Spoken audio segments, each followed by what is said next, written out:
Voici quelques règles du savoir-vivre de plus en plus oubliées dans nos sociétés. Restez jusqu'à la fin. 1. On ne tend pas la main à son aîné ou à son boss. On lui fait plutôt la révérence ou on lui adresse une salutation respectueuse. C'est à lui de vous tendre la main s'il le souhaite. Il est important de montrer du respect envers les personnes plus âgées en adoptant des gestes appropriés et en évitant toute familiarité déplacée. 2. On ne coupe pas la parole. Attendre son tour pour parler et écouter attentivement les autres est une marque de politesse. Il est impoli d'interrompre ou de parler par-dessus quelqu'un. 3. On ne se moque pas d'autrui. Évitez de critiquer ou de ridiculiser les autres. Respectez leur dignité et traitez-les avec bienveillance. 4. On ne montre pas d'impolitesse à table. Adoptez une attitude respectueuse lors des repas en évitant de manipuler son téléphone ou de parler la bouche pleine à table, de se servir avant les autres ou de rejeter les plats sans raison valable. Respectez les règles de table et utilisez les couverts et les ustensiles appropriés. 5. On ne chuchote pas en public. Évitez de tenir des conversations privées ou de chuchoter en présence d'autres personnes. Si vous jugez que votre sujet ne concerne que vous et quelqu'un d'autre, attendez quand vous serez seul avec cette personne. En ce moment, vous pourrez causer, au lieu de chuchoter devant les autres, accompagné parfois de rires aux éclats. 6. On ne monopolise pas la conversation. Laissez les autres s'exprimer et évitez de dominer la conversation. Écoutez aussi attentivement et faites preuve d'intérêt envers les sujets abordés par les autres. 7. On ne se plaint pas constamment. Évitez de vous plaindre de manière excessive et constante. Cultivez une attitude positive et montrez votre gratitude pour ce que vous avez. 8. Évitez de critiquer ou de médire sur quelqu'un devant les autres. Cela peut causer de l'inconfort et de la tension. Si vous avez des désaccords ou des problèmes avec quelqu'un, essayez de régler cela en privé et de manière constructive et non par la médisance. 9. Respectez l'espace d'autrui et la confidentialité en évitant de fouiller le téléphone de quelqu'un d'autre.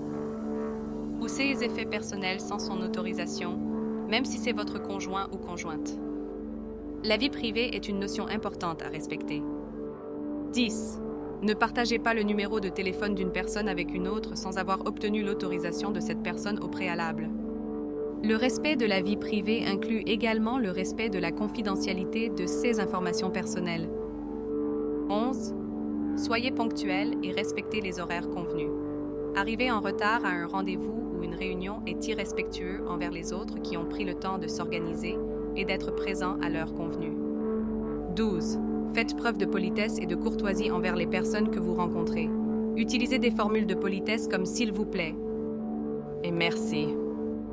Et respectez les règles de politesse de base telles que tenir la porte pour quelqu'un, céder sa place dans les transports en commun à une personne plus faible que nous, etc. 13.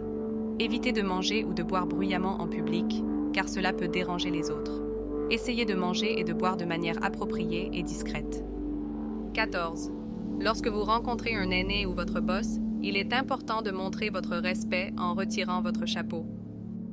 Saluer avec du chapeau sur la tête peut être considéré comme un manque de respect. De même, garder les mains dans les poches en parlant à son boss ou à son aîné peut également donner une impression de désinvolture ou de désintérêt envers vos aînés. 15. Frapper la main sur la table en colère peut être perçu comme un comportement agressif et irrespectueux envers les autres. Cela peut non seulement effrayer ou mettre mal à l'aise les personnes présentes, mais cela peut également générer une atmosphère tendue et hostile. Il est préférable de garder son calme, de s'exprimer de manière posée et de résoudre les conflits de manière pacifique. En montrant un comportement mature, respectueux et en écoutant activement les autres, nous pouvons trouver des solutions plus constructives et maintenir des relations saines. Ces règles de savoir-vivre sont essentielles pour favoriser des relations harmonieuses et respectueuses avec les autres. La liste n'est pas exhaustive. Vous pouvez ajouter d'autres en commentaire. En les appliquant et en vous abonnant, vous contribuerez à créer un environnement positif et agréable pour tous. À bientôt!